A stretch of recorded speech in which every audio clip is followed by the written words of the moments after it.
Bonjour à tous et à toutes, j'espère que vous portez bien, moi ça va par la grâce de Dieu. J'ai quelques réflexions que j'aimerais partager avec vous. On a pour habitude de dire que les riches sont orgueilleux et que les pauvres sont humbles. Ma question est la suivante. Comment vous pouvez savoir que quelqu'un est humble sachant qu'il n'a rien? Parce qu'en réalité, l'humilité, c'est quand quelqu'un a quelque chose, il a la capacité de se montrer, mais il décide de ne pas le faire.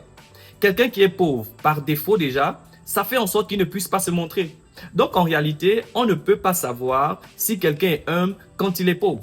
Parce qu'en réalité, quand tu parles du pardon, quand tu parles de la vengeance, il faut d'abord qu'il puisse avoir une offense. Quelqu'un t'a fait quelque chose et tu as la capacité de rendre, mais tu décides de pardonner. Tu as la capacité de te venger, mais tu laisses passer. C'est ce qu'on appelle le pardon, c'est ce qu'on appelle laisser passer. Mais un pauvre, il n'a rien. Donc, un pauvre dans l'humilité, c'est normal. C'est quand tu vas goûter la grandeur et qu'on te voit toujours dans l'humilité, en réalité, c'est là où on peut dire que tu es humble. Mais tant que tu n'as pas encore eu une place élevée, on ne peut pas réellement déterminer que tu es humble ou que tu es orgueilleux. Donc, c'est ce que je voulais partager avec vous. Est-ce qu'un pauvre est réellement humble? Est-ce qu'on peut réellement prouver qu'un pauvre est humble? La deuxième question que j'ai envie de vous poser. On dit souvent que les riches sont égoïstes et que les pauvres ne le sont pas. Ma question est la suivante.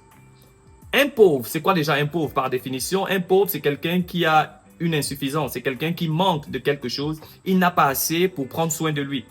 Et donc, rien que par la définition d'un pauvre, ça fait en sorte que par défaut, il ne pense qu'à lui-même. Parce qu'un pauvre, il a besoin qu'on vienne l'aider. Et donc, chaque jour, ce qu'il pense, c'est qui va m'aider aujourd'hui, comment quelqu'un va venir me donner, comment quelqu'un va venir faire X ou Y. Donc, en réalité, par défaut, pas parce qu'il le veut, par défaut, le pauvre est égoïste. Parce que c'est quoi l'égoïste? C'est quoi l'égoïsme? Autant pour moi, l'égoïsme, c'est le fait de penser qu'à soi. Et donc, en réalité, le pauvre ne pense qu'à lui-même par défaut parce qu'il ne peut aider personne. Il pense qu'on doit toujours l'aider. Donc, c'est quelque chose comme ça que je voulais partager avec vous, qu'en réalité, le pauvre, par défaut, il est déjà dans l'égoïsme.